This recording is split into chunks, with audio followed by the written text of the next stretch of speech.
June 18th, 2021.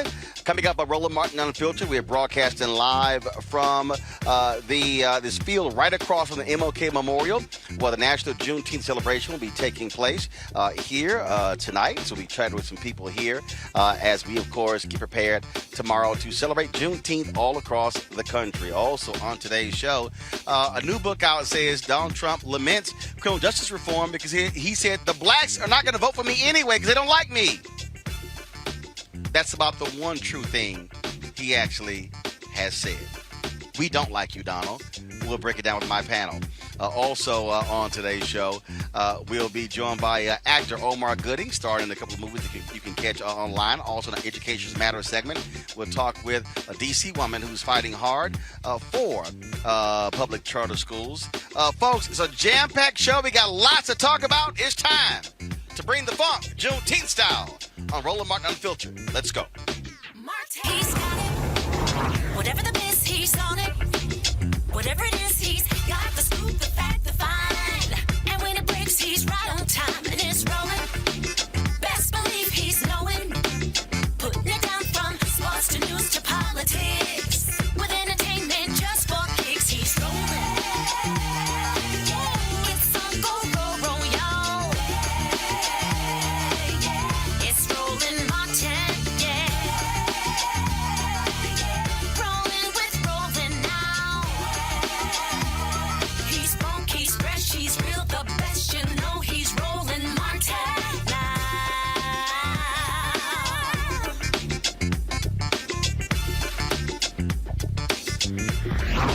Martin!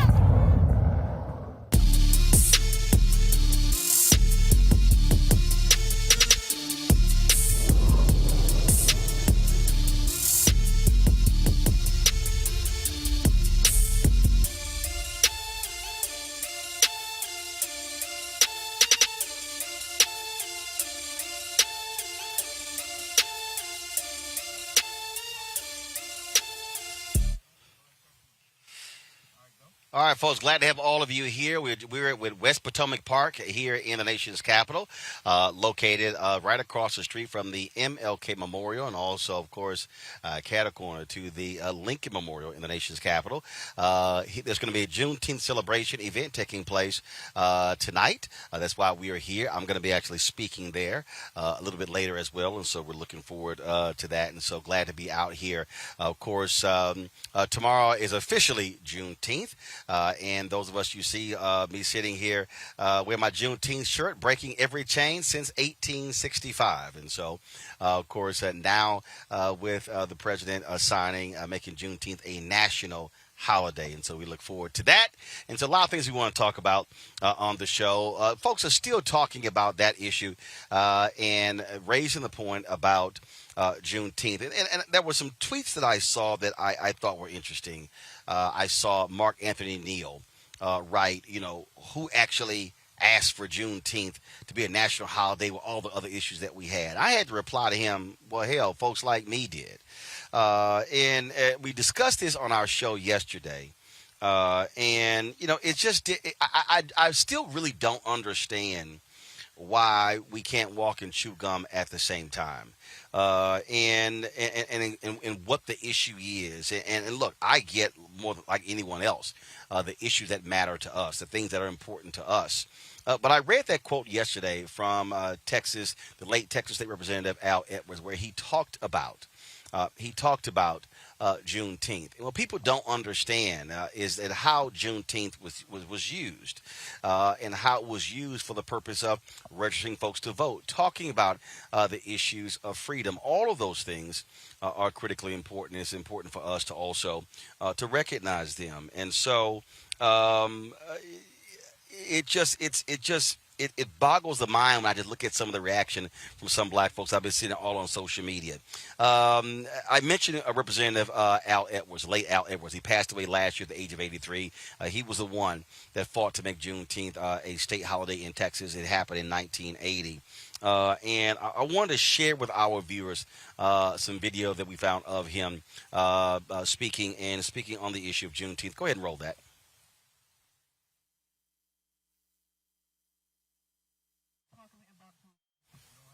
Well, I do want to show. So there's actual video of State Representative Al Edwards, and again, the thing that I want people to understand, and everybody understand, Juneteenth wasn't always treated in Texas like it was a big barbecue party. Let's go all line dance, have some barbecue, and have a good time. No, it actually is Freedom Day. Other places call it Emancipation Day. Other places talk about how we use that. And so, to me, that's really where we should be. How are we going to use Juneteenth to advance our issues, our causes? See, that's why I think it's silly when you see these people sitting here saying, "Oh, this really is no big deal." No, the question is, what do you actually do with it? That's the real question. How do we use it as a mobilizing opportunity? Do exactly what the people in Texas have done for years, for decades. Use it as a day to actually speak to and advocate for the freedom and the advancement of our people. My panelists, Terrain Walker, founder of Context Media, Kelly Bethel, communication strategist, Brittany Lee Lewis, political analyst. Brittany, on that point, again, I'm somebody, native Texan. I know what this holiday has meant to us in Texas. I know how it has spread. And so when I look at all of these folks making all these ridiculous, dumbass comments on social media, who asked for this? Maybe those folks need to ask folks from Texas, how did y'all actually use Juneteenth? What did y'all actually do with it? And that's the thing that is just crazy to me, that as people who are making these, they don't even understand how it was used to advance black politics, advance black business, advance black culture in Texas. Absolutely, Roland. It's really unfortunate. You hit the nail on the head. We've had way too many ancestors and just current elders, many of whom you've had on this show over the years, fight to get this special day recognized. And I know you talked a little bit about Al Edwards, and of course, he's extremely important. But I also think of Miss Opal Lee. She's currently hailed as the grandmother of Juneteenth. We know that she collected over 1 million signatures to make Juneteenth a federal holiday. I think of Lula Briggs Galloway, who began hosting the Juneteenth Festival in Michigan all the way back in the 1990s. And then, of course, I think of Reverend Dr. Ronald Myers Sr., who was the founder and chairman of the National Juneteenth Holiday Campaign, and president of the National Juneteenth Observance Foundation. And he helped really lay the groundwork for the federal holiday. And he was instrumental in passing Juneteenth legislation in 45 states and D.C. So, because of the work of our people, I'm extremely excited that this day has finally arrived. And you hit the nail on the head. We could chew bubblegum and walk at the same time. We know we need material changes to go along with this. And we can use this holiday, now that it is recognized as a federal holiday, to make and continue to demand that those changes take place. Kelly, again, as somebody, we celebrated this every day growing up. I'm 52 years old. And even before it became a state holiday, it was a day that black Texans acknowledged. But we used it differently. We used it as an opportunity to have panels, to have discussions, we didn't do Juneteenth like white folks did July 4th, where it's fireworks and apple pie and parties and we are good. No, it was an actual day of Freedom Day for black people.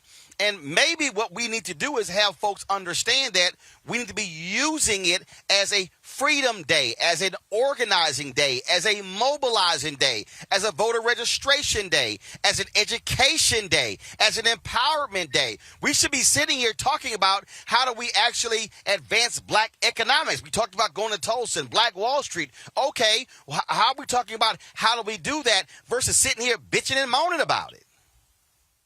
I understand your point in that in Texas, Juneteenth was used as basically a day of service, but Juneteenth in Texas means more to Texans because it occurred in Texas. So I understand people's concern and apprehension about this becoming a holiday. I have no problem with it. I'm actually quite excited about it, and I will be doing my best to use this as a day of service. But with all of that said, it still feels like symbolism always comes before or in lieu of what we actually ask. Again, I'm not disagreeing with you regarding what Juneteenth should be used for, but people right now are likening Juneteenth to MLK Day in that you don't really see a whole lot of service on MLK Day on a national scale. You see sales, you see parties, you see a lot of symbolism. And considering the fact that we have on the table a Voting Rights Act, on the table a Police Reform Act, and all of that has basically been ignored for the sake of Biden signing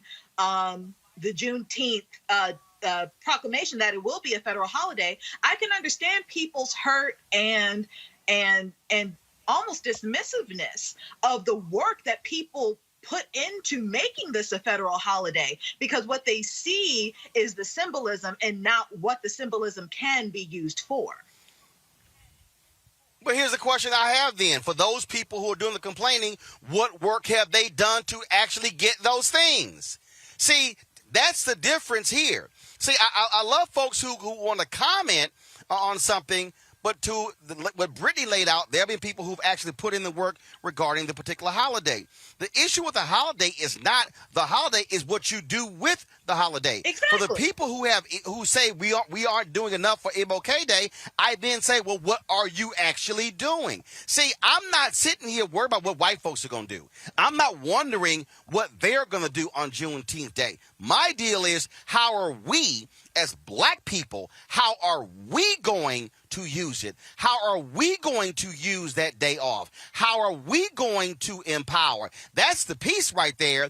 And I am first of all, I am even more fervent when it comes to the issue of voting, when it comes to the federal government changing what happens when it comes to black folks getting contracts. And so it's a difference to me if folks were only focused on the holiday. Our deal is not to go, oh, this ain't nothing about symbolism. No, the question is, what's the pressure being brought to bear on politicians in Congress? And let me be real clear here.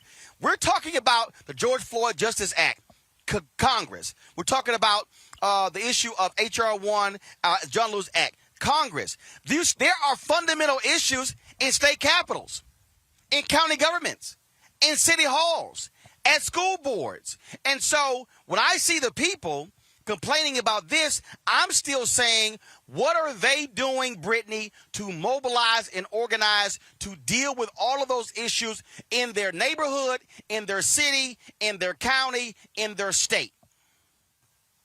Yeah, absolutely, Roland. I think we got to find a balance here. And I say, we can't contribute to the erasure of our own historical figures, right? And I think that's what's getting lost here, is not recognizing not only all of our ancestors and our elders who have worked to make Juneteenth a holiday, and people have put in labor, decade after decade to really get this recognized. And then to also recognize that we can use this, we can't always depend on Congress. And I love the point that you made, what are we doing on a day-to-day basis, and how can we mobilize Juneteenth? Or like you said, in Texas, I know Texas has very special celebrations, but how can we now continue to mobilize this on a national level for our community to make those changes that we want to see? Because we know that Congress hasn't been dedicated to making the material changes that we need. And of course, I recognize, there is an irony in the fact that we are seeing Juneteenth become a federal holiday, and yet we are seeing this, banning of critical race theory and conversations of racism in our classrooms to even be able to begin to teach the history of Juneteenth and why this is so important. But that doesn't mean that we need to take away from this historic moment. And it certainly doesn't mean that we cannot, like you've said, utilize this day to make those necessary changes and to do everything that we can within our community to continue to fight, because we have been fighting, but to continue to fight to make those changes. So we need to be able to recognize and do both. And Kelly, for the people out there who have no clue how Congress operates, I might want to remind them, Congress passes symbolic bills every day. They vote on renaming post offices. They vote on resolutions. They vote on stuff like this every single day. To me, for every person who's whining about, oh, who asked for this, why this, I'm still asking people directly, How many U.S. senators have you called? Have you called your own U.S. senators? I don't care if they're Republican. There are 2 Republican senators in Texas. Senator John Cornyn was a sponsor in the Senate of the Juneteenth bill.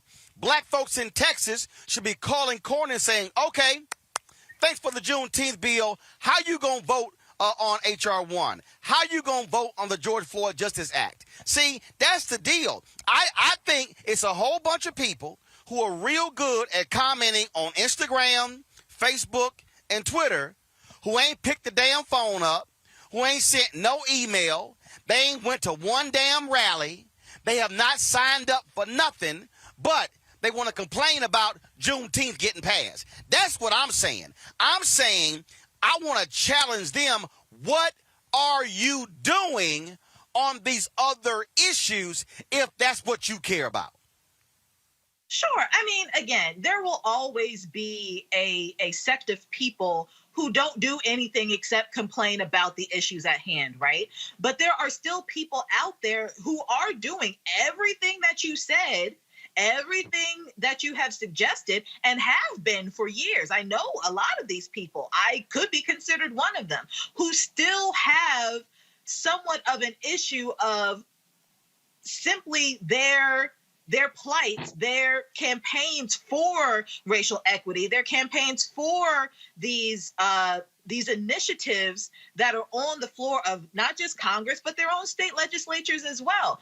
Everything got pushed to the side for the sake of symbolism. And that is my point. It's not that people are going to complain. I'm not worried about the people who complain and do nothing. I'm worried about Kelly, the that's people actually who put wrong. Kelly, that's wrong. Kelly, what you just said is wrong. You said everything got pushed aside. No, they are literally right now still negotiating the George Floyd Justice Act. Right now, you've got that. Senator Manchin who's come out. No. When we say pushed aside, those things are actually happening. Let's also remind people, this could have passed last year. Only one U.S. senator stood up and blocked it, Senator Ron Johnson. So it's not like, oh, this thing just popped up. So if it passed last year, we're still in the exact same position. It's still a battle over the George Floyd Justice Act. It's still a battle over the voting right, over H.R. 1 as well as the John Lewis Act. And for all the people out there who keep saying, well, Biden, he been president more than 100 days, I got to remind them how long it took to get the Fair Housing Act. Guess what? Our history has shown it ain't like bills got passed easily.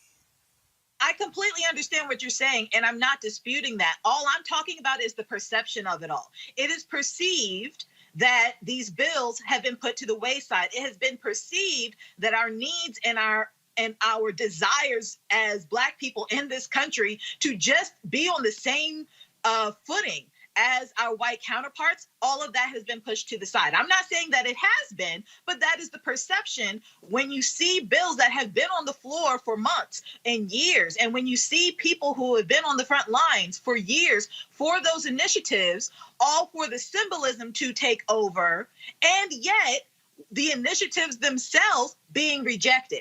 I'm not saying that the initiatives themselves have been abandoned. I'm not saying that they're not still being negotiated. What I'm saying is, even though it took a long time for Juneteenth to get here as a federal holiday, the perception is that it overrode everything that we've been doing this year in the past couple years under 45. So again, I agree with you that people who are complaining need to stop, especially if they're not doing anything. But the perception of symbolism overriding work, that is the issue here. Here's my perception that's also a fact. It's a bunch of lazy-ass people who spend more time talking and complaining than actually putting in work. Talk to any pastor. They'll tell you 20% of the people in the church do the work for the other 80%. And in our community, it's the exact same way. Right now. So here's the deal. For every person who is sitting here bitching and moaning about Juneteenth, today, Black Voters Matter is beginning their caravan from Mississippi all the way to the nation's capital. They're starting today in Mississippi, and they're going to end here in the nation's capital June 26th. There are various cities. So here's the deal. Let me just go ahead and call them out for the people, again, who live in these particular places, who, again, who are talking all this smack. I want to know where y'all at. And let me be real clear. And my deal is, somebody might say, well, man, you taking this thing personal. No, what I'm taking personal are people who put nothing on the line except a tweet, who say nothing except post on Facebook, who do nothing but comment on Instagram. That's the thing for me. Just like you got these black celebrities out here, they anti-vaxxers and everything else, but what in the hell are they doing when it comes to health care? What exactly are they actually doing as well? I'm simply saying it's real easy to sit here and just say, well, man, that ain't nothing. That's a waste of time. No, I dare say where we need to be is utilizing every opportunity that we have when we gather to mobilize, organize, and get our people straight. If we have Juneteenth events, we should be collecting names, collecting emails, collecting cell phones, collecting social media handles. And so then, when it's time to send the call out to show up to the school board meeting, and show up to the county commissioners meeting, and show up to City Hall, and show up to the state legislature, and show up to Capitol Hill, then folks will actually do it. Now, there's somebody who's watching me right now, Brittany, and they're saying, well, Roland, I hear you, but I can't get to D.C. Fine, you ain't got to come to D.C., but you can take your ass to the school board meeting. And then you might say, well, I don't have any kids. It don't matter, because you are paying taxes, and you are still a taxpayer. If that person who is sitting here, who is unwilling to go to the school board meeting and a county meeting and go to the water district meeting and to go to the legislature or Congress, then you are one of the people who are at 80% in the church, who go to the church on Sunday, listen to the sermon, take your behind home, and do no other work. That, to me, is the issue. Because what we have is, when the Bible says a harvest is plentiful, but the laborers are few, that's the problem. It's a whole lot of stuff we got going on. We got too few laborers out here in the fields who are tilling the soil, who are doing the work. And so we got enough folk who will show up for a white party, white clothes, who will show up for other events, but will not put anything on the line for the very issues we are talking about. And Brittany, my last point here, George Floyd Justice Act, that's federal. Most issues of police abuse are local. So the question is, where y'all showing up in Chicago? Where you showing up in Charlotte? Where you showing up in St. Louis? Where you showing up in Houston? Where you showing up in Baton Rouge? Where you showing up in all these places? That's the issue where we got to challenge folks if they want to complain. Brittany, final comment on this. Go ahead. Yeah, Roland, I mean, it's hard to follow after that. You done laid it all out, and you done laid everyone out, in terms of what this is, and what it should be and what it can be as we go forward, as a community. And I think it's important for us to remember that Juneteenth marks just one moment in the struggle for emancipation. The holiday gives us an occasion to reflect on the profound contributions of enslaved Black Americans to the cause of human freedom, and we need to continue in that tradition of ensuring that we are doing everything possible to ensure, the furthest vision possible that our ancestors could have imagined of our liberation. Kelly, go ahead with your final comment here. No, again, I agree with everything you just said. Like Brittany said, you just laid it all out. All I want to caution people on is the perception of this bill being signed ahead of everything else. I'm not saying that the work hasn't been put in to make Juneteenth the federal holiday, but it is about what you do with it now that it is a federal holiday. Are you going to sleep like you do on July 4th and just do cookouts, or are you actually going to do something of service, which is what Juneteenth is all about in the first place? Well, again, that's the whole issue we want to see there, folks. Later, we actually interviewed my man, author Gerald Horn, and told us something amazing yesterday. We're going to try to pull that for you. Some facts that what took place on June 19, 1865 that I had not even heard, and so we look forward to actually doing that. Going to go to a commercial break, folks. We come back. We're going to talk about some other issues of the day. That voting bill, this compromise. Now we have Beto O'Rourke and others who are coming out endorsing this Senator Joe Manchin compromise. Is that actually good for black people? We'll discuss next right here on Roland Martin Unfiltered, broadcasting live from the nation's capital on this Juneteenth weekend. We'll be back in a moment.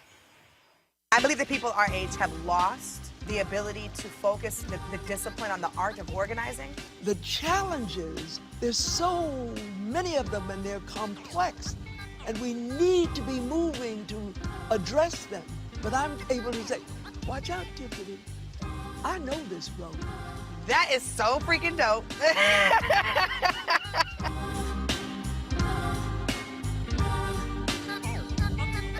Racial injustice is a scourge on this nation, and the black community has felt it for generations. We have an obligation to do something about it. Whether it's canceling student debt, increasing the minimum wage, or investing in black-owned businesses, the black community deserves so much better. I'm Nina Turner, and I'm running for Congress to do something about it. 60 years ago, the Freedom Riders rode buses to fight against segregation. They won. And now, as voter suppression is sweeping the country, we're riding out again. Join the blackest bus in America and hundreds of organizations on a week-long freedom ride for voting rights from June 18th to June 26th. Come out to our rallies in New Orleans, Jackson, Birmingham, Nashville, Atlanta, Columbia, Raleigh, Charleston, Richmond, and Washington, D.C. If you can't join us at an event on the route, you can just meet us in D.C. on June 26th. Or if you can't ride at all, then show your solidarity by hosting a rally right in your own town on June 26th. No matter where you are, everybody can be a Freedom Rider. To learn how to get involved, text Freedom Ride to 797979. We got power, y'all, and we're bringing it to D.C.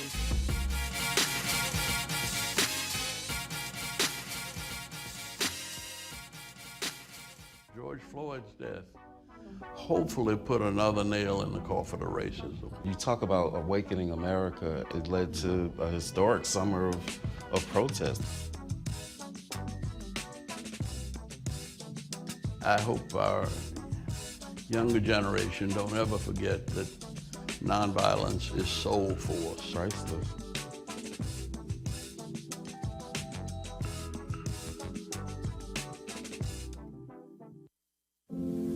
I believe that it's movement time again.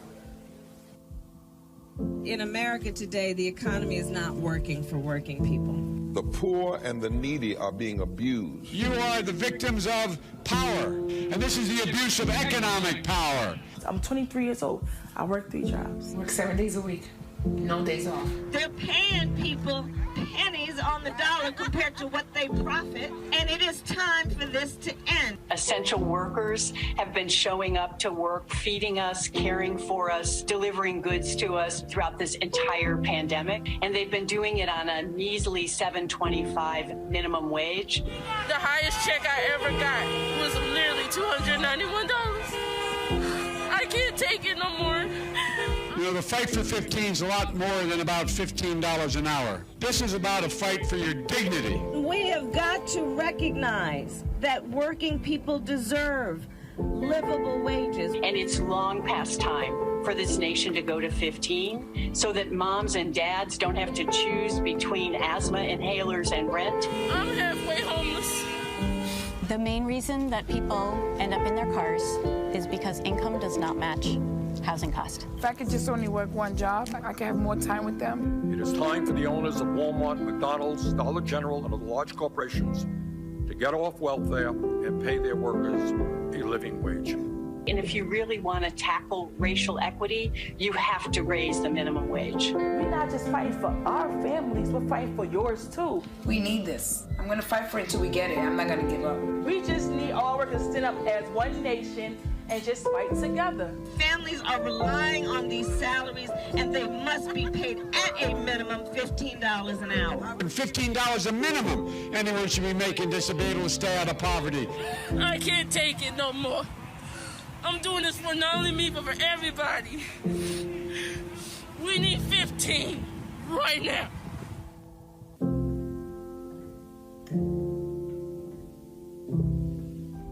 I'm proud of the officers I worked with on January 6th. They fought extremely hard. Our worst nightmare really come true, an attack on American democracy right here in the nation's capital. I experienced the most brutal, savage, hand-to-hand combat of my entire life. I received chemical burns to my face that still have not healed to this day. I just remember people still swinging metal poles at us, and they were pushing and shoving. They were spraying us with, bear mace and pepper spray. They were all shouting at us, calling us traitors. It's been very difficult seeing elected officials and other individuals whitewash the events of that day or downplay what happened. As an American and as an Army veteran, it's sad to see us attacked by our fellow citizens.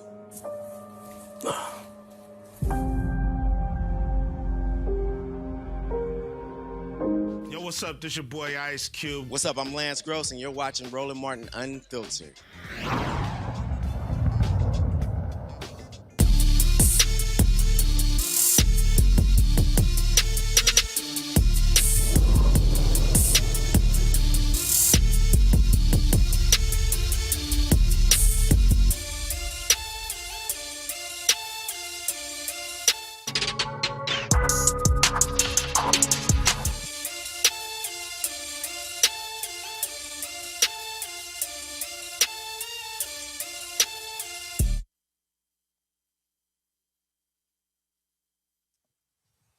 All right, folks, welcome back. Roland Martin Unfiltered, broadcasting live from West Potomac Park, where they're having the Juneteenth celebration here.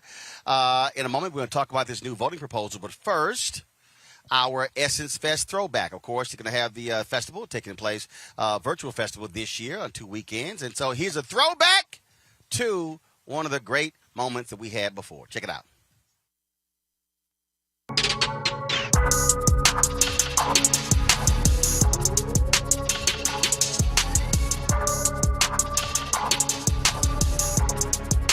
Omari, this is totally different from season one. It's crazy. Why? Because Ghost is unraveling? No, just the reaction from people. It's crazy. Yeah, we slowly. I feel like Curtis said it best when he said we paced ourselves properly, whereas other shows have in the past and will in the future blow their wad, like in 3 episodes. We paced not only over one season but over 5 seasons. So we allowed the fan base to ride, but keep enough distance from them so they had to kind of stay in it in terms of who done it and how whoever done it did it. So I think we've kept enough mystery and we paced ourselves good. And of course, Ghost being the character that I play is as convoluted and as complex as that mother sucker has ever been. And I take it the church ladies at your mama church are happy you keeping your clothes on. I'm happy. Because a year ago, two years ago. We talked. 2 years ago. Oh, a year ago. Yes. You talking about episode 3, 2, and 1. I mean, season 3, 2, and 1. Yes. Season 4, I was good. I got to be in jail. Yes. The only thing that my clothes... But no clothes coming off in jail. No. Just the orange jumpsuit instead of the suit. But now I'm enjoying this moment where Timmy has to be that, and Joseph has to be that. It's nice. It's nice for people to pay attention to the acting. Yes. It's nice for people to pay attention to the acting. But bro, you're killing it. Thank you. You're killing it.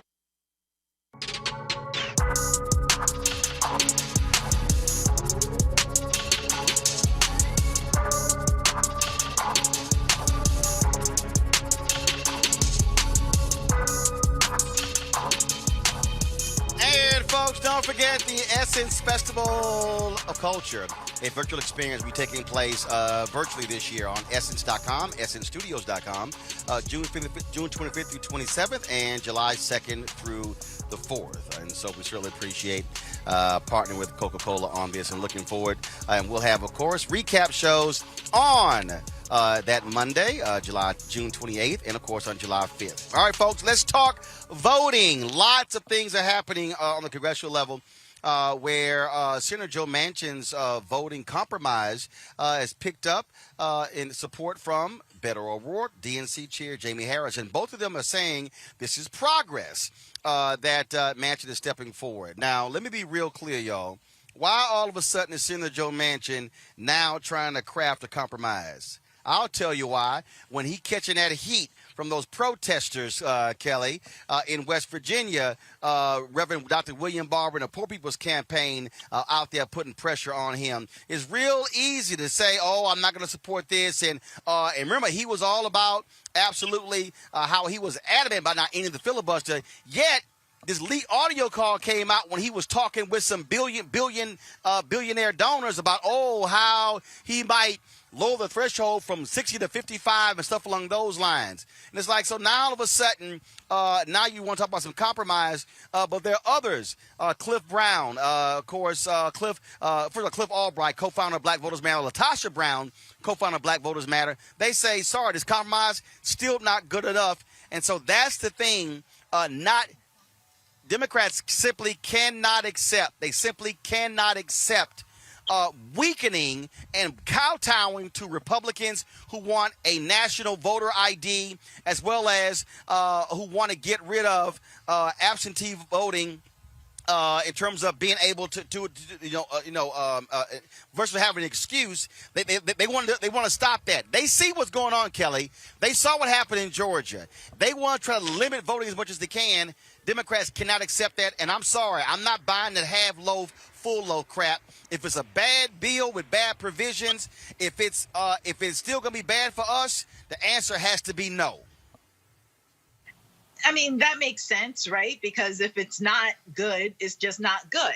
A Voting Rights Act bill needs to be comprehensive, and it needs to actually fix what is broken. Manchin's bill doesn't do that. But what I found even more interesting is how, Manchin has been pushing for compromise, pushing for bipartisanship, like swearing up and down, if we can just, tweak this and do that and just meet them somewhere in the middle. And this bill, being completely objective, it actually did that. I'm not agreeing with what the bill did, but as far as meeting people in the middle and actually having some negotiating points in this bill, Manchin did a pretty good job in trying to do that, and Republicans still said no. So that just shows you how unwilling the Republicans are to compromise and to actually do their job such that it makes everybody's lives better. And Manchin not understanding this is completely frustrating. Regardless of whether he, comes to the table with a better bill or not, Republicans have already said they're not willing to negotiate. So if Democrats can just be as hard-headed as Republicans are on this issue, I think we might actually get somewhere in getting what we want. But compromising with the Republicans, as Manchin just proved, it's not going to cut it. It's not going to do that. And here's the thing here. I don't think for a second you're going to see Republicans support this. Not only that, Brittany, things are going to come to a head next Tuesday because Senator Chuck Schumer is going to force a vote on the For the People Act. Now, there aren't the 10 votes are not there. Kristen Sinema, I don't know what the hell she's doing. But this is where Senator Schumer is right. The For the People Act is polling nearly at 70%. Force every Republican to go on record. And you also force Sinema and Manchin to see what they're going to do. This is what you have to do. I'm not of the belief that you only put a bill up for vote because if only you're going to win. No, sometimes you got to put something on the record to force folks to put their name next to it. Yeah, absolutely. That forces, like you said, it forces them to go on record and it forces them to take a very public stance so their constituents can see if they're actually voting in favor of what they want. I agree with Kelly in terms of meeting in the middle. I don't agree But, automatic voter registration, making Election Day a holiday, mandating at least 15 days of early voting for federal elections. I mean, he did put some things on the table there. And I thought it was even more interesting that Stacey Abrams, and we know her to be the high profile voting rights activist, came out in favor of the measure. So I'm glad that it's hitting the floor. I'm glad that they have to take a vote. We know it's not going to pass. I mean, Senate Minority Leader Mitch McConnell said I got to correct you. Yep. Hold up, Brittany. I got to correct you because what happened was when she gave the interview on CNN, they put out Stacey Abrams supports the compromise.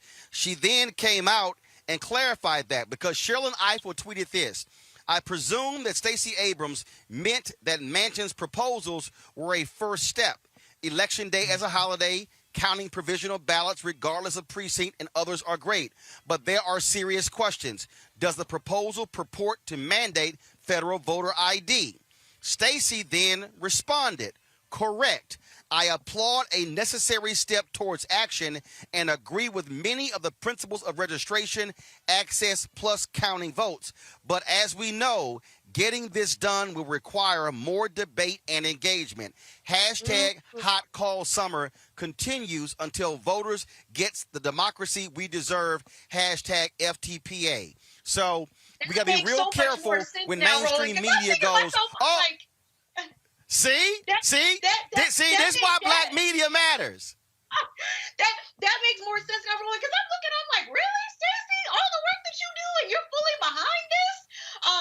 That makes a lot of sense. But I think, going to Kelly's point earlier, I think that it's really important here that this opens up Manchin's eyes, because at the end of the day, Mitch McConnell is not looking to compromise. He's already said that the Senate Republicans would vote against his compromise, pretty much no matter what, largely in the name of quote unquote states' rights and the fact that he didn't like federal overreach, which we know is a joke. So I really hope Manchin jumps on the correct wave with the rest of the Democrats and what Stacey Abrams has essentially argued, that this really still isn't enough. And that's the thing, Kelly. We just got to be mindful how mainstream media tries to spin this stuff. So-and-so supports. No, some people say this is progress. Support means, I'm down with the proposal. No, they're saying I need to see more in it. So we just got to be real careful when people say somebody supports it. Yeah, that's my point regarding Manchin's bill itself. It had good pieces of it in there. And you know this, and hopefully some of your audience know this, when it comes to creating bills, especially in Congress, the first draft is usually never going to have absolutely everything in it such that it is ready to go and be signed right away. You negotiate, you put some pieces in there that could be used, could not be used, something that other congressmen can think about so that they can tweak it. And Manchin did that. The fact that people are saying, oh, Stacey Abrams supported it. I mean, I knew that wasn't true 100% on its face, but Republicans are taking that and running with it like they do everything else. They take that millimeter and make it 2 miles. And that's exactly what's happening here. Stacey Abrams did not endorse this bill as it is right now, specifically because it was talking about voter ID laws. And frankly, as we all know, Stacey Abrams was not for that. But when it comes to making it a federal holiday and the other proposals that Manchin put out there, there's some wiggle room there. But again, Republicans are not here for wiggle room. They're not here for compromise. They're not here to negotiate. They're here to destroy and complicate and roadblock anything that Democrats put at the table, because they want power, and they know that the only way they can preserve power is to make sure that no one else is able to exercise it. They're not even trying to do anything with the power. They're just trying to preserve it within their own party, because they know that once Democrats get their hands on it, it's over for them. Well, I think bottom line is this is what's going to happen here, Brittany. Mitch McConnell's going to tell his caucus, y'all going to stand strong. They not going to find 10 votes. And again, I keep saying, Brittany, tell Joe Manchin, where the 10? You keep hollering, okay, compromise, bipartisanship. Show me the 10 Republicans. I don't believe they exist. He can't find them, Roland, because they don't. We know that they don't. He's literally literally, he's quoted as basically saying that the Senate Republicans would vote against Manchin's compromise. Period. It ain't happening. We know that. The Republicans are planning to block any and everything that the Democrats put forward because they already know we can't get any additional power, and they're trying to get power and keep power by any means necessary. They've been playing hardball. So I hope the Democrats start playing hardball back, and I hope Manchin gets over this whole bipartisan stuff because it ain't happening. It's not happening. So we just want folks just to understand, don't fall for the okie doke. Y'all, we know what's going on here. But again, this is where pressure still matters. This is where the few black folks in West Virginia get with them broke white folks and put that pressure on his behind. June 24th, they're going to be rallying in D.C. Against Senator Joe Manchin as well. He needs to feel, he is always saying, I'm going to vote along my constituents. Fine. They're going to be bringing, the Poor People's Campaign going to be bringing busloads of people from the nation's capital, from West Virginia to the nation's capital to put pressure directly on him. And so that needs to happen. Our folks, Black Voters Matter, that caravan starts today. They're going to be hitting all those states, holding rallies in each one of those states. Same thing. And I know people sitting out here, Kelly, who, again, you got Reds, you got 2 Republican senators from North Carolina, okay? You got 2 South Carolina. But if you black, still call them. They still need to hear your voice. They still need to see your email. Call them every single day. Blow their phone lines up. Clog their lines up. Stop them from doing some work. Pressure matters. I mean, pressure matters anywhere, but specifically when it comes to congressional action. I used to intern for Elijah Cummings in Maryland, and those phones would blow up every single day. Like, his district did not let up. They did not play when it came to anything that was coming down the pike in Congress. And it showed me as a younger person who was still in school just how powerful constituents' voices are, because we, only see them on TV and we see what they do whenever it's televised in their chambers and what have you. But it's something to be said when you realize that your voice matters. There's something to be said when you pick up the phone and you actually get the congressman on the other line and he's listening to you or she's listening to you. They do that. You're not just going to pick up a receptionist sometimes. You're not just going to hear, some voicemail box or whatever. Sometimes they'll actually pick up the phone and talk with you. A lot of the times they do that. You will get a response to that email. Sometimes you will get a response to that voicemail. Your voice matters. And the pressure necessary to actually make sure that their voices reflect your voice because you put them there as voters, that's super important. It's super important. It is vital to this democracy and the way that this government runs. And the sooner more people understand that, the better off we will all be as constituents and voters and citizens in this country. Well, absolutely. So we'll certainly see what's going to happen next. All right, let's talk about this story out of Ohio, folks. Imagine calling 911 for help, and then the cop who gets there runs you over. That's what happened to a man in Springfield, Ohio. Eric Cole was lying in the middle of the road as he fearfully talked to 911 dispatchers about an altercation that left him wounded. Okay? Listen to this. This is a 911 call. Ma'am, please come and get me. Where are you? 1407 Center Boulevard. I'm on 1407 Center. What happened? Yeah, I'm about to die. What happened? Somebody shot me. Where are you shot at? Somebody shot me. Where in you my shot? arm.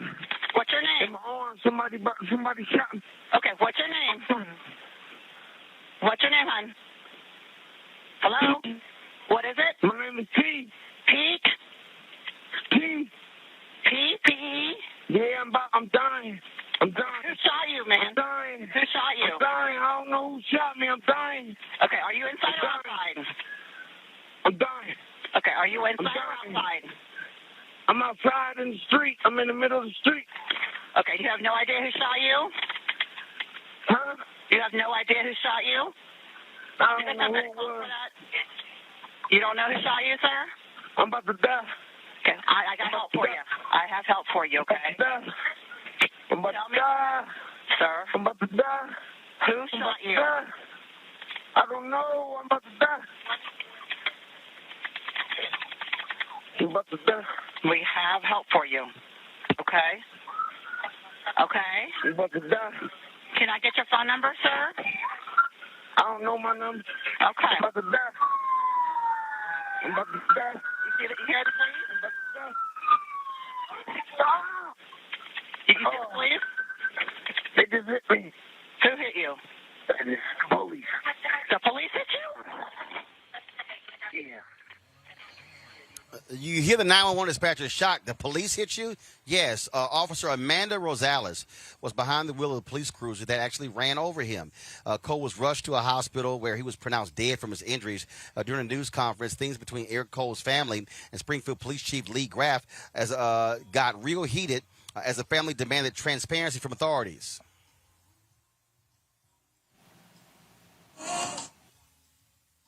And with no remorse, and nothing was said when I ran down to the scene. Your officer told me, and it was not a female officer. It was a man officer. Your son just been shot. Never once was I told that an officer ran over my son. Why? So 2 days later. Why did we hide it? It was a 2 day late time. Why did we hide I it? should have been warned to that the same night. Why are we hiding stuff? But the hospital told me that my son was ran over. That's not the being gunshot transparent. wound was not his death. It was because being ran over. And your officer died. We're being transparent with everything here. Why was that hidden? She claims she didn't see him. She seen him down. in center impaired. She slowed down twice. She slowed down She twice. stopped at Little Joe's. He had on a Then white she shirt. stopped again in front of that tree, and she kept going. There's no way that she did not see him. And I seen the video from center impaired from when she ran him over. She had to see him. There's no way. I watched her. I watched the whole video. She stopped. She slowed down. Then she went and she ran him over.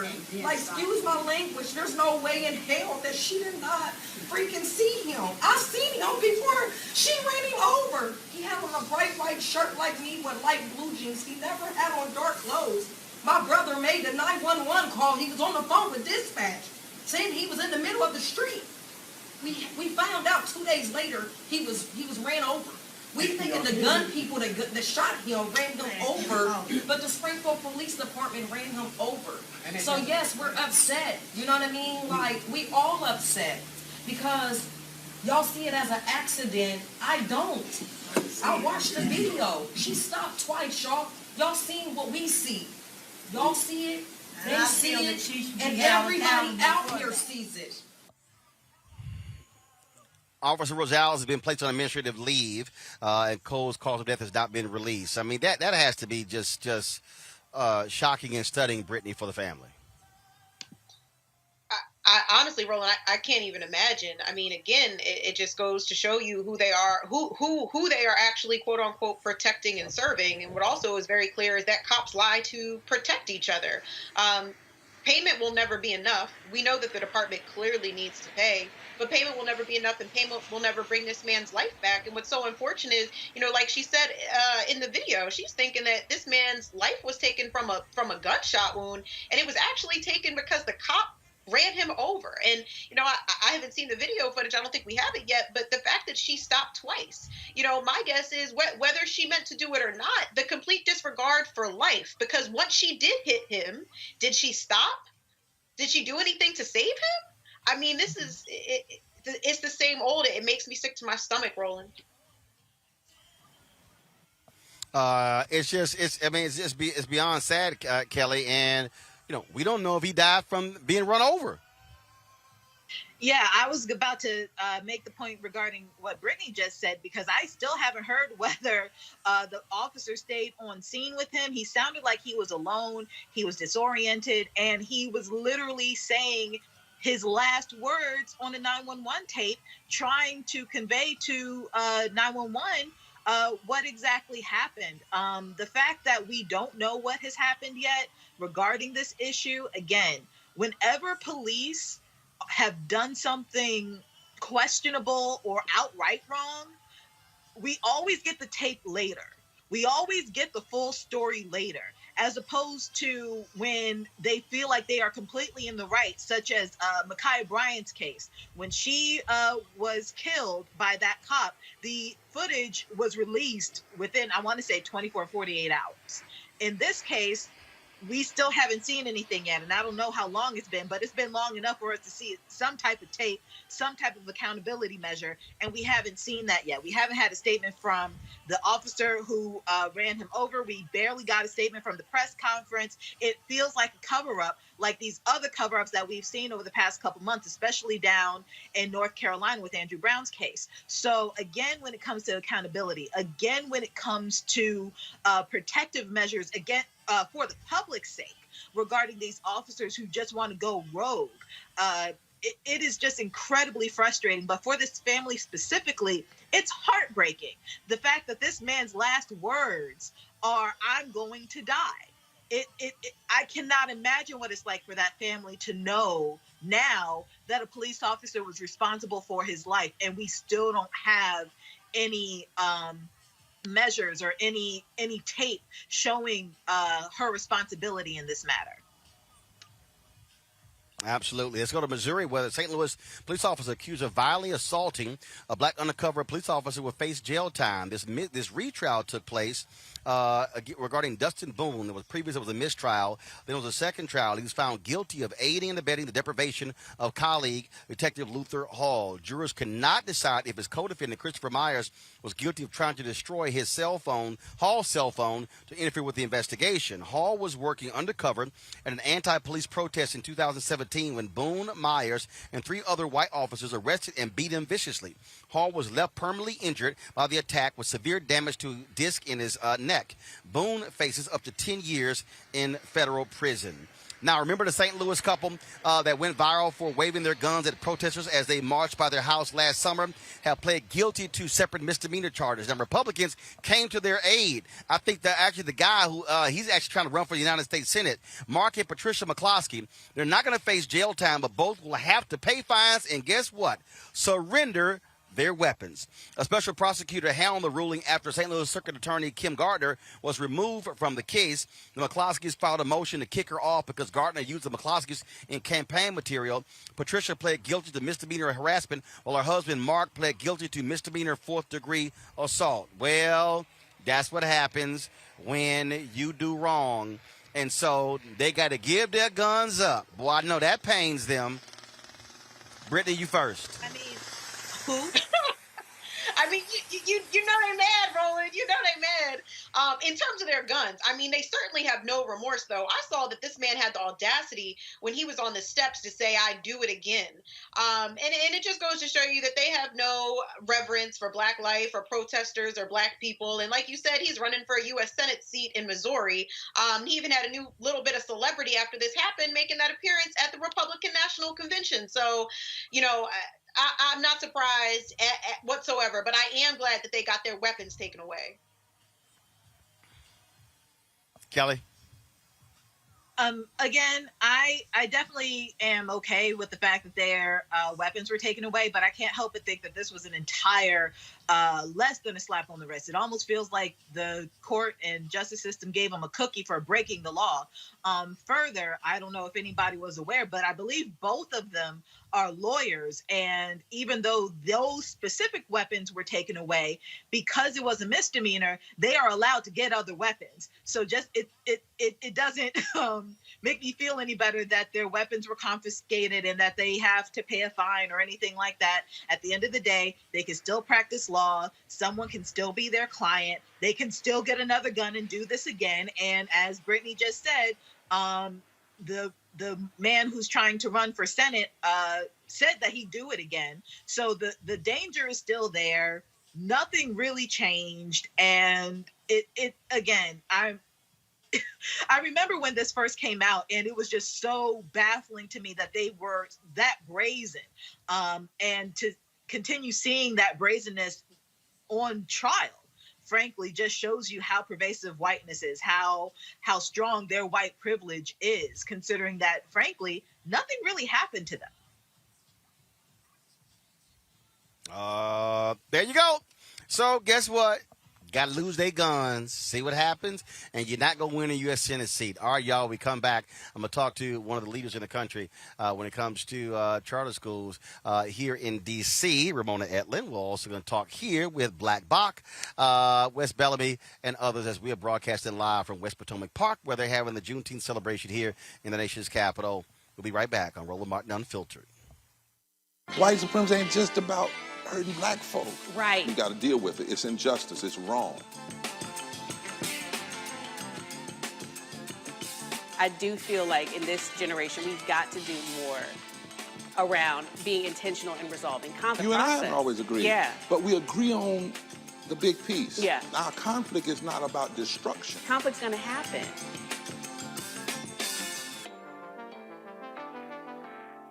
Carl Payne pretended to be Roland Martin. Holla! Hi, I'm Chaley Rose, and you're watching Roland Martin Unfiltered.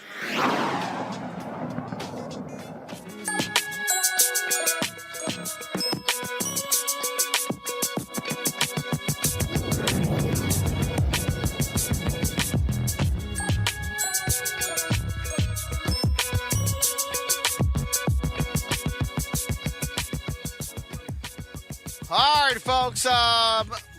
Getting ready for the end of school, but there are a lot of other students who still are in school who go year round. And of course, our students are trying to play catch up due to COVID. My next guest is one of the folks, a huge believer in public charter schools. She's a leader here in Washington, D.C. Many folks look to her from all across the country. She's an educator, activist, consultant. And so she was the one who actually introduced the term African American into our vernacular. And so we certainly welcome to the show Ramona Edelin. She, of course, is the senior advisor for D.C. Charter School Alliance. Ramona, glad to see you here. This what really amazes me. I was having this conversation with somebody yesterday, and we were having this discussion regarding charter schools. And I said, look, I don't care what the school is. If our kids are getting educated, let's roll with it. Roland, you have said that many, many times over the years, and I agree with you. The main thing should remain the main thing, and that is how are the students performing? And charter schools are doing remarkably better, stunningly successful with children of color from impoverished backgrounds here in the district and in other urban areas around the country. So as far as we are concerned, they have to be promoted. They have to be supported and defended because they are doing a better job with the young people the whole nation is so concerned about, and we are most concerned about. And for me, that's those schools that are doing the job. And when I say to people, if there's a charter school that's sucking at the job, they got to go. Oh, absolutely, and that's the difference. They do close. If every school that did not perform well for the children that we are concerned about had to close, then we'd have a different level of accountability for many of our traditional public schools as well as charter schools. Absolutely, the bargain is higher performance for greater flexibility and freedom. But the accountability is absolutely there, and they will close. What was it that caused you to say, you know what? I got to jump out on front on this thing here. Howard Fuller has talked about sort of his moment. George Parker's talked about his. What was that moment for you where you said, I can't keep supporting the same thing? Well, I didn't have a conversion moment quite like George's, certainly. I never headed up the union. But similar to Howard, I've been looking for 50 years now for what works for these young people who have been left out, left behind, denigrated, stigmatized, and not educated well too often in our public systems. And this is a model of governance at the site-based level with accountability that is working. And so once I saw the results, I was convinced, and I have been doing everything in my power to support those people who are leading and operating these successful schools since I realized these data make all the difference. They're doing better by our kids. Question from our panel. I'm going to start with you, Kelly. Your question for Ramona. Thank you for doing all of the work that you've done. I guess my question to you is, what is this? What do you perceive the solution to be for the public schools that are in existence? Any advice that you have for them, because they're not charter schools, they don't have the same guidelines for curriculum and the like. How do you think? Do you think that they can coexist with charters? And if so, what would be necessary to get them on the same par? They absolutely can coexist, and I believe that the sharing of best practices, the tearing down of these artificial walls, from the children's point of view, if you keep the main thing, which is the students, you can have a household where one student goes to a charter school and another one goes to a traditional public school, and that from that point of view of that family, they don't care. They just knew that one fit this child's talents and this child's interests better than the other. But there's no reason why all children shouldn't benefit from what we learn. Share these best practices and don't put up fences and guardrails that say we don't need to know. You do need to know. And one of the models is look at how each school within the building can have more of a culture and more autonomy over its own affairs, as opposed to a one-size-fits-all central administration where it may work very well in an affluent community. Those kids might be doing beautifully. They would have been doing beautifully anyway, whether they even ever came to school or not. But it's not working in a lower income community of color where there are no relationships with families and no real connection to the culture and history of the children. So let's give more autonomy to the local schools and learn from best practices and share them. We don't want only the kids who go to charter schools to do well. We want everybody to do well. And if there's something that we've learned, then we should be sharing it. And if we're willing to share it, they should be willing to learn from it. Brittany, your question for Ramona. Yeah, first and foremost, I want to say thank you for all of the work that you've done and your commitment to students and education. But I do have a question, because I do understand that the origins of charter schools, were to address that issue that a one-size-fits-all model does not work. But I worked in an impoverished charter school in Wilmington, Delaware. It was 99% low income, 99% people of color, but it was essentially functioning as a business.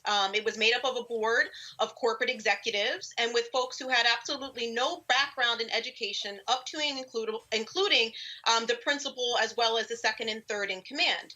And I know that you mentioned earlier that there was no connection to the community. It was also filled with a bunch of Teach for America folks, many of whom did not look like me or you, who had no connection to the community. We actually got into a lot of cultural debates, right? Trying to correct the students, if you will, in terms of how they spoke and things like that. So I guess my question to you would be, if we continue to go with the charter school model, how do we address some of these schools? Because that school's been closed since then.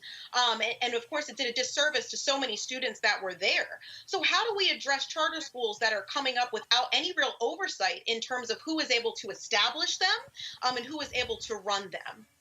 This is an excellent question, and it speaks to the fact that every state sets its own law. Every state has the opportunity, as you know, in the United States, the federal government has very little to do with education policy on the ground. States and districts control that. If you have a situation where there's not good authorizing oversight, you can have a nightmare in a charter school just like you do in a traditional public school.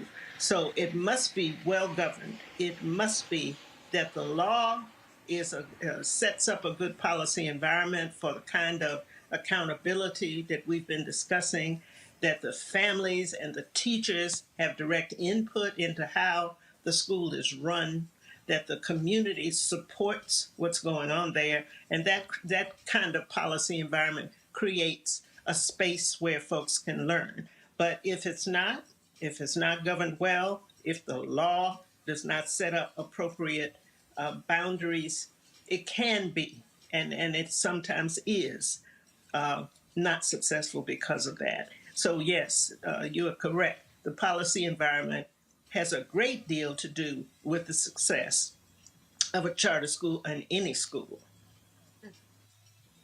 Thank you. All right, then. Ramona, we certainly appreciate it. If somebody out there wants to start their own charter school, what resources would you recommend they go check out to get more information? The National Alliance for Public Charter Schools can help folks all over the country to understand what the different laws in the different states are and what the procedures for applications and so forth are with the authorizers. They are the national resource for people to look at from all over the country. Here in D.C., our authorizer is the D.C. Public Charter School Board, and you would go to them. And actually at the National Public Charter School Alliance, I'm going to actually be moderating one of their panels. Their conference is virtual next week. We'll be moderating that panel on Monday at 1 p.m., so looking forward to it. Ramona, we certainly appreciate it. Thanks a lot. Thank you. All right, then, folks. And, of course, we have our Education Matters segment every Friday, sponsored by School Choice is the Black Choice. All right, folks, got to go to a quick break. When we come back, we're going to talk here with Black Bach from the Juneteenth celebration here at West Potomac Park in Washington, D.C. on this Juneteenth weekend. You're watching Roland Martin Unfiltered, where we keep it real, keep it black, and keep it honest. Back in a moment. Before Till's murder, we saw struggle for civil rights as something grown-ups did. I feel that the generations before us have offered a lot of instruction. Organizing is really one of the only things that gives me the sanity and makes me feel purposeful. When Emmett Till was murdered, that's what attracted our attention.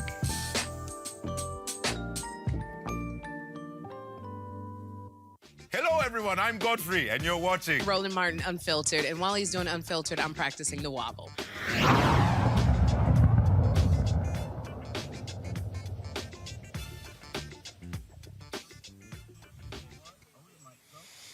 Hey, folks, Roland Martin here. We are at West Potomac Park here in the nation's capital of this Juneteenth weekend, where behind me they're actually having a Juneteenth celebration. I'm going to be speaking in about 30 minutes there. And joining us right now he is one of the artists performing. Black Bach hails from Detroit. How you doing, man? I'm great. How are you? All good. So did y'all celebrate Juneteenth in Detroit growing up? Absolutely. Really? Yeah. My parents were very aware of everything that happened on Juneteenth and the history behind it, and we did celebrate.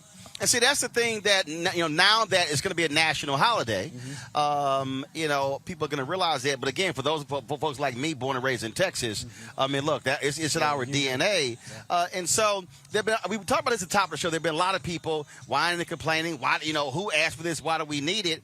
And what I keep saying is we should be using this day as Emancipation Day, Freedom Day, and talking about the other things that we have to do to still achieve freedom in this country. Absolutely. I agree wholeheartedly. I mean, this is a day that's not just an African-American holiday. This is an American holiday. This is where America showed what it was, like a place where people should be free. And this is something that should be celebrated, like I said, not only by African-Americans, by everybody. And also, freedom belongs to us all. And it's also a day where we are going to have to let them know, y'all are going to have to acknowledge the history behind this day. Absolutely. So if you can't just focus today and say it's about freedom, you got to ask freedom from what? Absolutely. From horrible, miserable conditions, from evil, really. This is one of those places, one of those times where we're able to express our freedom openly. And that's really what matters to me, is like the fact that I can wear this T-shirt that says, Juneteenth is my Independence Day, and it's open. And that's one of the things that, people need to understand, is that this is not just a holiday for us, it's a holiday for everybody. Celebrate it. And I say celebrate, but also teach. Because absolutely, education is important. And let me be real clear. Folks are always saying, well, I got to teach white folks. It's a whole bunch of black folks who don't know our history. Absolutely. Absolutely. And that's very unfortunate. That's very, very unfortunate. I mean, it's not like the school systems are teaching that history. That's stuff that we have to kind of pass along amongst our community. And I'm just happy and fortunate that like I had parents that were able to educate me on a lot of Black history and things that I didn't know. How do you infuse that history in your music? That, wow, that history is pretty much the focus of my music. Like, I am an African-American man raised on the west side of Detroit. So my Black experience is very important to what the music that I create. Even though it's neoclassical music, it uses some, and then there's the part of classical music that a lot of people don't know about, which are the famous Black composers and famous Black pianists and violinists throughout the history of time. We have a place in that music as well. So this kind of all ties into that. What do you hope, with this now becoming a national holiday, what do you hope we do with it? Because people are like, oh, you know, it's going to get commercialized. No, but what do you want? And this is what I keep telling Black folks. I ain't wasting my time what white folks going to do. What do you want our people to do with this holiday on an annual basis? Absolutely. This should be a day of grassroots education to me. More than anything, we should sit down with our children and tell them the story. Tell them all the stories. Tell them how the people who came before them have fought and died for their freedom. I think that's like the key thing that we need to be teaching within our own community is the education. When did you decide to say, you know what, I'm going to do this classical music thing? When was it? And were there people who were saying, man, what the hell are you doing? Absolutely. What's wrong with you? Absolutely. At age 4, I started. My mother, you know, she had a vision. She had a bigger vision.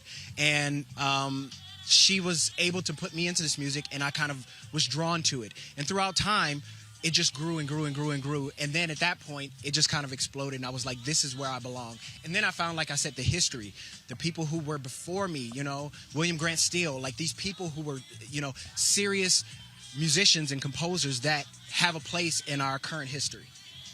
And one of the things that I think is important when, because, you know, it's always, you have the people who are like, man, Black folks don't do that. Yeah. You're kind of like, actually we have. We have. We were very important. There was a French composer. His name was Joseph Boulanger, and he was actually Mozart. They call him Black Mozart, but he was actually getting performances before Mozart. Mozart was Black Joseph. Exactly. Mozart was White Joseph. White Joseph, exactly. They had it twisted, you know. But, you know, as the history books tell us, it's different. But, you know, for me being a Black composer, that's the history that I'm drawn to. If I'm sure you now growing up, did you have arts in school? Yes. See, and that to me, I really believe it is sad where we are now. I played trumpet in elementary school. Okay. I played bass baritone horn in middle school, high school, and I really do believe, even what I do right now, the role that music played, the ability to read music, to be able to see me, all of those things I think were critically important. Absolutely. Those are very important for me, just growth as a musician, period. Like understanding the deeper meaning, the deeper, you know, reading music, not just playing in church, but also being able to read music and know the history of that, you know? So that's one of those things that's, as a musician, I think, and as a Black musician, it's important that we expand our vision on our musical education. Music still needs to be in schools. It needs to be deeper. Like a lot of my mentors and teachers were the ones that I found in school. And then that carried into, you know, clubs and locally in Detroit. So it just kind of grew from the point where school was the first, like, Absolutely. Absolutely. Yeah. All right, then. I know you got to go perform right now, so I certainly appreciate you stopping by and chatting with us. Thank you so much. I appreciate it, bro. Thanks a lot. Thank you. Folks, that's Black Box. Where can people get more information? They want to get your music or read about you? Absolutely. Where'd they go? I had an album that came out today. It's called Black Book. It's on all streaming platforms. My name is BLKBOK, if you need to spell it out. But you can find me anywhere. Instagram, Facebook, Twitter, TikTok, anywhere. All right. We surely appreciate it. Thanks a lot. Thank you very much. All right, then. Folks, we're going to have our second Coca-Cola Essence Festival throwback moment. Here we go.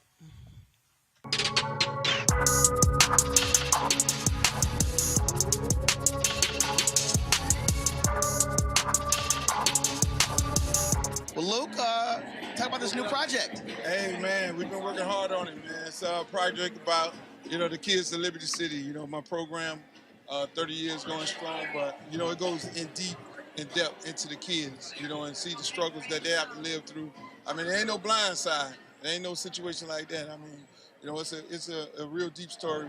But what we use is football as a tool, for these kids to then, get out of the situation that they're in, whether they do make it to the league or not. But then we're there for our kids. Of course, I mean, you talked about Liberty City in your book, which wasn't just about your music, about really what that community of people go through and how they fight to get out to make it. Yes, I mean, and that's what the story is about. I mean, when you look at the piece, I mean, it's a 6-series docu-series. When you look at some of the kids, and it's real touching. I'm gonna tell people, right now, get your crying rag prepared because you're gonna need it. When you sit there and listen to some of those stories, you're gonna know exactly. I don't care where you're from, but you've heard those stories before.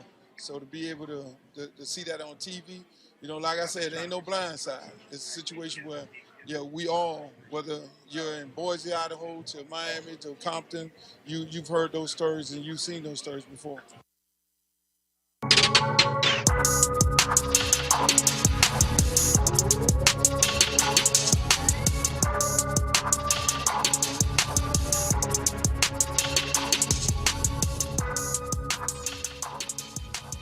And don't forget, folks, the Essence Festival of Culture. Live, loud, virtual experience.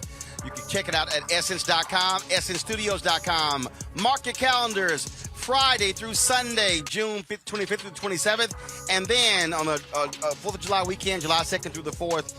And we, of course, Essence Festival of Culture, a virtual experience presented by Coca-Cola. And we appreciate them being partners with us with these Essence throwbacks. You can actually go to my Instagram, Twitter, Snapchat, Facebook pages and watch the photos that we're posting in addition to the segments that you're seeing on the show. Real quick here, Kelly, you listen to classical music?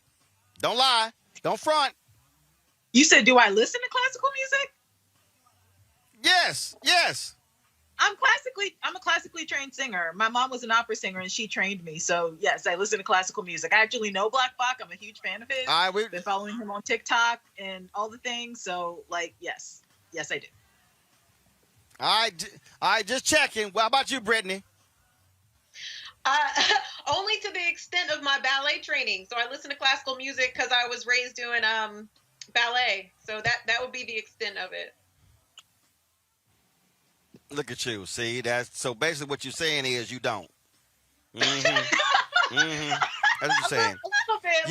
That's nice try. Nice try. Yeah. When my ballet training, they would play it but really I ain't done no ballet in about 15 years. So no, I don't really. Yeah. That's really what you were just doing. So I don't want to hear all that. All right, y'all. Let's talk about my next guest out here. Former city council member in Charlottesville, Virginia, out here for the Juneteenth event. Folks, welcome Wes Belbin to the show. We've been on the show before. Wes, how you doing? I'm good, my brother. How you doing? Doing great, man. The Confederates in Charlottesville, they ain't gonna like Juneteenth. Oh man, they ain't gonna like it, but who cares what they got to do and what they don't like and what they do like. We're gonna do what we got to do. Well, and it's driving them crazy because they love their Jefferson Davis Day and they Robert Lee. They're not like, damn it, y'all just gave a federal holiday to the folk who they wanted to keep enslaved. And we took away Jefferson Davis Day in Virginia. Shout out to Governor Northam. But, before we go into that, I don't know if the people can see it, but I want to give you some kudos. Roland got some African Air Max. Yo, these kicks are fire. Oh, well, I've been admiring. This is from the gas. Okay, so here's the deal, y'all. My man is dripping. Remember, when I went to Ghana. Let me back up. So, y'all, first of all, y'all see we got the unfiltered director's chairs. He dripping. dripping. So when I went to Ghana, y'all, I had these pants made. So I took the extra fabric I had, and they put it down the lines, and they hit me with the cuffs. Yeah. And then we had Nagas Footwear, black-owned athletic shoe company. Okay. They make all different shoes. They're out of Atlanta. Okay. We had them on the show, and so of course, when I was in Georgia, these are the shoes I wore. Yeah. They're comfortable. They gave me 3 pairs of shoes, and they supposed to be. Y'all ain't got back to me. We're supposed to be working on a special edition Roland Martin unfiltered shoe. Okay. So I'm gonna hit them when the show's over. Let them know. I want to make sure everybody saw everybody those out joints here, is they all tough. dressed up. So I said, no, I'm going to dress like we do at Juneteenth in Texas. I said, we ain't going to sit here, you know, and we be all bougie with it. So this is how we going to dress. So I said, I'm going to come out here wearing this. So. Much love and respect, man. I love appreciate and respect. it. I appreciate it. You're all right for an alpha, man. You're all right for an alpha. Come on now. You know, what little youth group you in? You know, it's only one fraternity, Kappa Alpha Psi. We had to come behind y'all to clean it up. No, y'all dressed like Delta, so I didn't want to hear all that. So I didn't want to hear that. Talk about for you again, Juneteenth. What I asked Black Bach this. What do you want us to do with this day? Well, I think for us, it's most important that we understand that it's okay for us to celebrate as a holiday. That's all good and well, but the work is at the city halls. The work is working with your local commissions and boards. The work is with your county commissions. The work is with your state legislators. And for us to be able to celebrate and enjoy our freedom, let's be free enough to go do work. And that's the thing right there, man. And look, as somebody who served on the city council, there's always the attention on Congress and stuff along those lines. And I keep telling folks, if you don't pay attention to City Hall, the school board, the county commissioner, that's where that stuff is really happening. Exactly. That's literally where the change in your community is made. And I see all these individuals on social media saying X, Y, and Z about they're not impressed about this day or that day. And my question often to them is, okay, if you're not impressed with that, are you coming to the meetings? Are you helping us on the front lines? You gave a shout out to Black Voters Matter earlier. I want to give another kudos to them. They'll be in 6 different cities. I'll be joining them in Richmond as well as D.C. So, you know, we need everybody to come out. Let's show some support. Call your senators. Call your congresspersons. Let's get HR 1 passed. Let's get the For the People Act passed. Let's get the John Lewis Voting Rights Bill passed. But locally, there's statewide issues revolving around qualified immunity that we all could be supporting on the state level and on the local level. Check out what your police practices are with your police chiefs, what your city councilors are doing, what are their budgets looking like. Everybody says defund the police, but do you know what your budget allocations actually look like? That's where the work is, and that's all. You can find that stuff on Google. And that's the thing, man, where, and again, as somebody, my parents, regular, ordinary people, but they were community activists in our neighborhood, co-founders of our civic club. So I grew up, I testified before the city council when I was in middle school and high school. Well, you know, Roland, I traveled to the state capitol for rallies where my mom was one of the 3 citywide co-chairs for the TMO, the Metropolitan Organization. So that was my life growing up. And so I saw the impact when regular people who nobody knows made differences for their neighborhoods. Oh, man. You know, there's nothing that terrifies, and I say this as a former vice mayor and a city council person, there was nothing that terrified my colleagues more on the council than a bunch of black folks showing up to the city council meeting. That's right. There was nothing that scared them more than that. And we have to be able to show up and show out. And don't show up 2-3 weeks in a row. They were asking me all the time, well, Wes, what's going on? What do we need to do? They always knew that I was mad because we would have a vote or something and have a discussion. And I'll say, don't worry about it. I'll bring my folks next meeting. And when we show up, the vote always went my way. Always. So that's what we have to do. But I'll just say this part, Roland. We have to educate our folks on why this is important. We have to educate and show them tangible examples of how when you come and show up at the meetings, you can have tangible resources allocated to your community for us to see the day-to-day change. And that's what we have to do. And that's the piece right there. So when the people are out here complaining, we need this, we need that, I keep saying, you got to show up. You got to let them know. And again, people think I'm lying about this sort of stuff. I saw my parents do it. My mom and dad never went to college.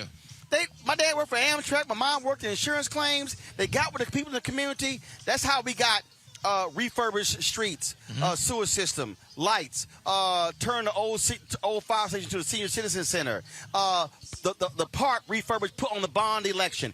I saw this growing up. So when I'm talking about this stuff on the show, folk got to act like, well, man, you ain't never been in politics. No. But I saw it. I literally saw with my own eyes how the neighborhood where I grew up in, I saw street lights because of the bond project, sewer system because of the bond project, parks. I saw crack houses torn down. We did lots cut down. I literally saw it. That only happened because the people showed up. Right. See, the power isn't with the politicians. The power is with the people.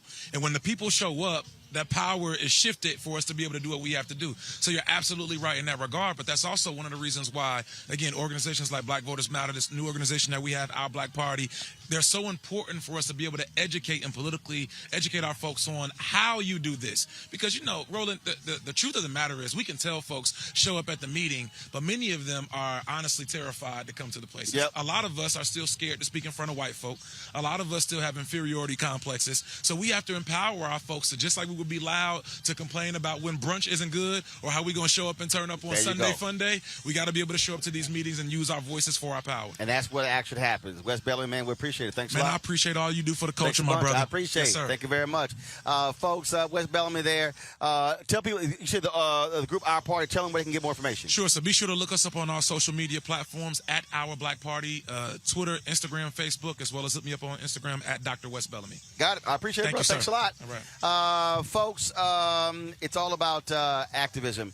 That's what matters the most important, and it's not a matter of what you do. So you can be a former city councilman. You can be here in media. You can also be an actor. My next guest is Omar Gooding. You've seen him in any number of films, and those films, one of the films that you can actually check him out right now on the platform is AM Radio. You can check that movie out. But also there's another movie that I'm in that he's also in is called A Day of Trouble. A friend of mine, Shakola Thompson, actually one of the producers, and so she hit me up. She said, hey, I need you to get Omar and talk about this movie. It's on all the platforms, folks, Prime Video, Apple TV, Google Play. Omar, glad to have you, Roland Martin Unfiltered. How's it going, my brother? Man, what you not doing? I turn on, I see you in A Day of Trouble, AM Radio, this show. I mean, your deal is I'm going to work every platform, try to get all the checks. Yeah, I ain't turning down nothing but my collar, man. I got to do it, man. I got two boys now. You understand me? I got a 4-year-old and a 1-year-old. And they ain't doing nothing but growing and eating and, you know what I'm talking about? So, yeah, I ain't turning down nothing. Got an album coming out, too, man. Did an audio book. That I'm going to make an actual book. I did a documentary. Man, I've been working. And I signed a deal with Disney, man. Don't get me started. I got too much to do. Too much. Hey, man, that's what I'm talking about. And so, I mean, the thing is, this is why I tell folks all the time. You can complain about lack of opportunities, or you can put the work in. You damn right. People call me all the time. What can I do to further my career, to get a foot in, man? Keep on doing. Whatever you're doing, do it times 10. If you ain't getting the results that you desire so far, do more. Be creative. Think outside the box. Use your the platforms that are available to you, man. All you need is a cell phone these days. And on that point, and my people have heard me talk about this here, and we had Bill Duke on the other day, and I watch High Flying Bird every 3 months on Netflix, and I've discussed this on my show before. Steven Soderbergh, this great director, made that whole movie with 2 iPhone 7s. Shut up. Shot the whole movie. I did not know that. Dude, seriously, if you he's now shot. Yeah. Dude, Soderbergh has now shot 4 or 5 movies solely with the iPhone. Then when he shot the iPhone 7, he sent a whole bunch of notes to Apple on how to improve the phone. And so I'm curious to know if he thinks the 11 and the 12 has what he needs. But he literally shot, Anthony, bring me that light right here. This is seriously. I was reading this article, and obviously as somebody who's in media, I'm always fascinated by it. Right. He basically has a light like this. So, Anthony, go ahead and take that shot. Or here, take a different shot. So he basically has a light like this and an iPhone, and that's his favorite thing, how he shoots most of his scenes. And I'm watching this, and I'm like, yo! But again, so when you said even iPhone, that's a feature-length film on Netflix right now. So when y'all go watch A Day of Trouble and AM Radio when it comes out on Sunday, watch High Flying Bird, shot it with 2 iPhone 7s. That's amazing. Won't he do it? Amazing. I'm about to go shoot a movie as soon as I hang up. Not just because you said that. I'm about to just light it up, get the camera going in here. So I got the iPhone 10, damn it. I'm ahead of the game now. I don't need the 11 or the 12. I got the 11 Pro Max. See, this is why I tell people, Omar, don't shoot vertical to get the black bars on both sides. You got to shoot horizontal because it fills the whole screen up. Yes, it does.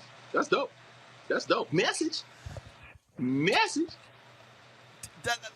I'm gonna ask you about A Day of Trouble. My girl Shakola produced that. I was in L.A. I landed. She was like, "Hey, we're shooting this movie. Why don't you come stop by the set?" I go by the set. Then she like, "Hey, why don't you just hop into the movie here? So when y'all watch the movie, y'all gonna actually see me rocking my Astros jersey." That was not planned. I literally just dropped by to say, "Hey." But tell folks about just huh? Well, I mean, that's what's funny is it's called A Day in the Trouble, and I had one day of trouble on the set myself. Every scene I was in, we did that in one day. That's just how they get down. A lot of the time, man, they say, "Here's the script. Here's when we need you. Here's what we'll pay you. Can you do it?" I said, "All right, fine. I ain't doing that. We out in L.A. Let's make it happen." And it was a great time filming it. You know, I've done so many things since then. But from what I remember, it was an enjoyable experience, and I urge everybody to go out and check it out, man. It was a good film.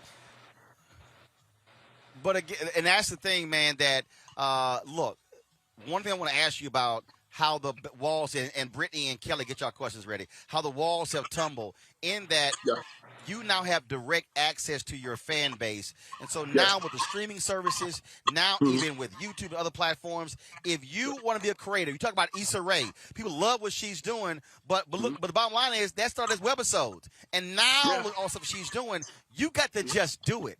You can't wait for permission. You got to go do it. No excuses. Talk about that. No excuses. Yeah, there's no excuses on getting your stuff out, getting it seen, and the content filmed and shot and looking like you spent more than you actually did. But there's categories and there's platforms for just about every type. You know, AM radio, we shot on a limited budget during the pandemic. You know, we scaled down the crew. We brought in just the essentials. You know, it stars myself, Eddie Rubin, Felicia Morgan Lloyd, and that was it. Everybody else were callers that called in that we filled in the blanks later. Called a couple celebrity friends and said, "You know what, I need a voice for this, voice for that." I threw my sister in at the end. She wanted to call it. Jason Weaver, he wanted to call. I don't want to tell them too many. When would y'all see the end credits? And be like, "Oh, that was who I thought it was." But yeah, man, it's nothing but ingenuity and creativity to get things done. And when y'all see this finished project, just don't ever ask me what the budget was. You'd be surprised at how we got this thing done, man. But yeah. Absolutely. All right, Brittany, your question for Omar Gooding. Go on, Brittany. Oh, sheesh. This is a simple question. So, you know, you come from a lot of folks who are in the spotlight and they've been doing their thing. You've been doing your thing. What's your advice to someone that wants to get into acting? Yeah, do it for the right reasons. You know, people think that it's just like an overnight thing, or if it's meant to be, it'll happen right away. Some people are fortunate to where that's how it was. I mean, I started when I was 9 years old. And it just took off. My brother, he took classes. He knew what he wanted to do. He stuck with it. And that's why he got an Oscar. You know what I'm talking about? Me, I kind of followed him in. I picked up a script for him one day. And I went on an audition. You know, I went on 2 auditions in one day and then booked one. So for me, it was like it's in the blood. It's that type of thing. But if you know it's what you want to do, hone your craft. And that might just be watching more movies, watching TVs, doing your research like that, going online, following social media, see what people are doing, following what they do, act it out. My father, rest in peace, who would always tell me, if you want to learn how to sing, follow what the singers do. That's your easiest lesson right there. Turn the radio up and try to emulate what they're doing with vocally, and you'll at least be on track to becoming a better singer. With acting, it's the same thing. I watch a lot of movies. I'm a big fan of the craft. So, like, for me, doing AM radio was more my producer hat. I was editing the film, and that's what was fun for me, because when I watched it, I didn't say I didn't like how I looked. Or I said he. You know, I'm watching it as a fan, and it was just the process of being behind the camera as opposed to in front of the camera, or as well as in front of the camera, was something that I really, really dig. So I'm really happy to put my producer hat on. But anyway, back to your question. Yeah, my advice is just stick with it. Keep your head in the game and keep doing your research, because there's really no shelf life as far as acting. You know, if I can do this forever. I can stop 20 years and then come back and then just play Morgan Freeman roles. You know what I'm talking about? You can be that old guy, old woman in something eventually. You know what I'm talking about? Don't ever just think, oh, if I don't get a shot by now. No, you never know what God has planned for you, so stick with it. All right, Kelly, your question for Omar Gooding. Go on, Kelly. Hi, huge fan of yours, by the way. So thank you. When it comes to you and your career, you've basically done it all. You act, you produce, you edit, you direct, but you've also done comedy and you've done dramedies and you've done dramas. And with all of that brings a set of uniqueness because not everybody does that. Conversely, when it comes to being Black in Hollywood, and I know this because I have a lot of friends in Hollywood, not necessarily in Hollywood, but certainly in the arts.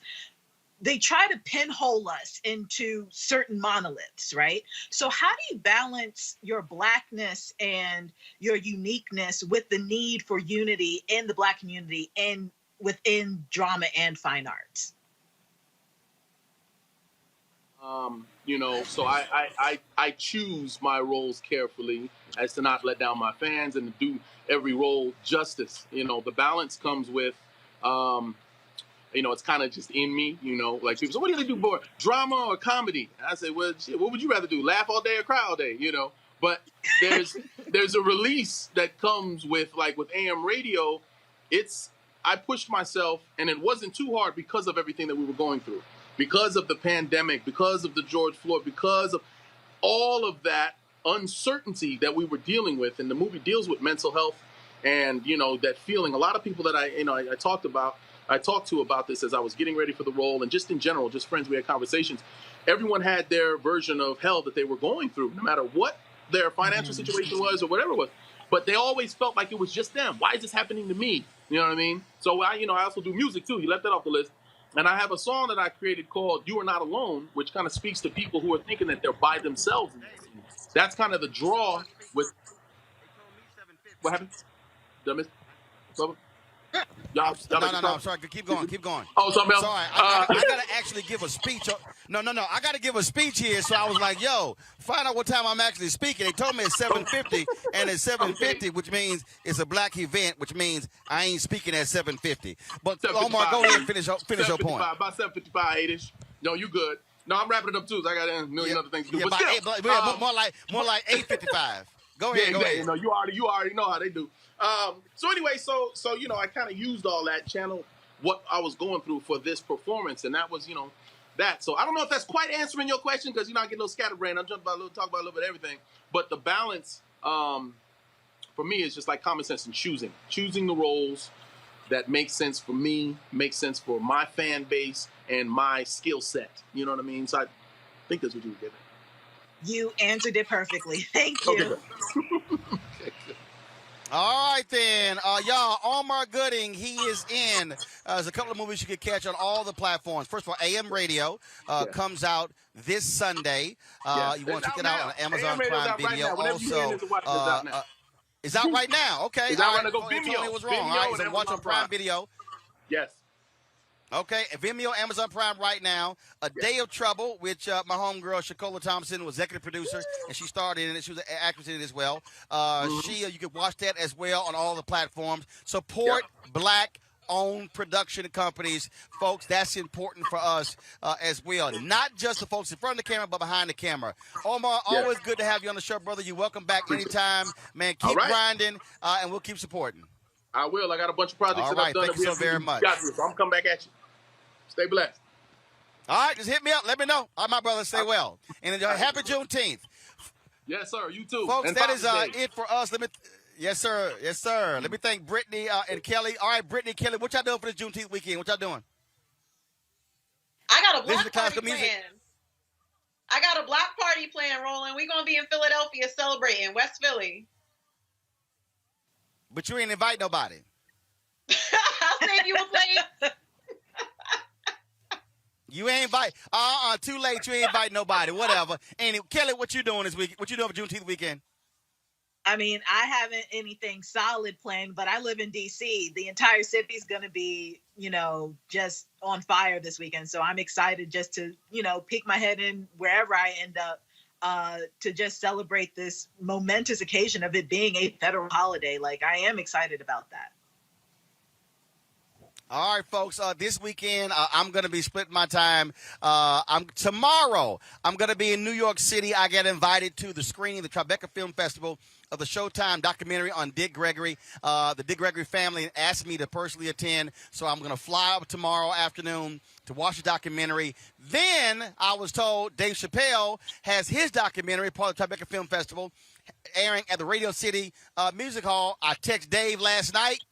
Joe, I got a ticket. I'll be watching that tomorrow night. Then I'll fly back on Sunday morning, and so I'll be celebrating Juneteenth. So I'll be supporting black artists. Also, Robert Townsend at the Tribeca Film Festival this weekend as well with his documentary on, of course, his movie, The Five Heartbeats. Robert sent me the DVD to that a couple of years ago. I'm going to try to slide by his screen to say hi to him as well. And so I'm going to be a little busy in New York City tomorrow. My sister Kenya, tomorrow's her birthday.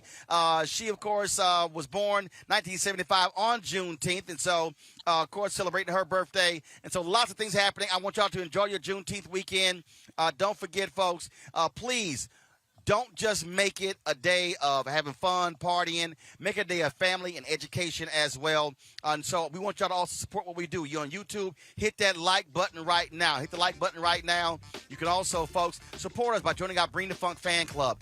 Every dollar goes to support this show. Allows us to be broadcast live on location. Cash App, $RM Unfiltered. Venmo.com/RM Unfiltered. PayPal.me/R Martin Unfiltered. Then, of course, you have Zelle, Roland at Roland S. Don't forget the S. Roland at RolandSMartin.com. Roland at RolandMartinUnfiltered.com. So y'all be sure to check that out. And again, I'm going to give them a free spot. They're going to send me a check. And so, Nagas, y'all better get ready. All right, so Anthony, go ahead and get a shot. Nagas, I'm telling y'all, when we going to do this special edition Roland Martin Unfiltered Nagast shoe. And so y'all see the shoes here. Y'all ain't got to buy Nikes. Y'all ain't got to buy Adidas. Y'all can buy a black-owned athletic shoe company. You go to their website. They got some great shoes.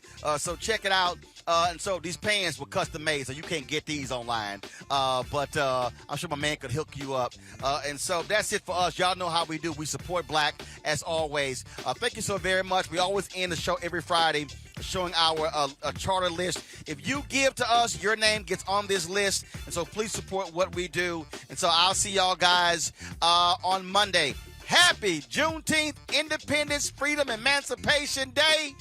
And if you all, the rest of the haters, you don't like it, suck it up, because it's now a law. You can't do a damn thing about it. Juneteenth, breaking every chain since 1865. I'm out. Holla!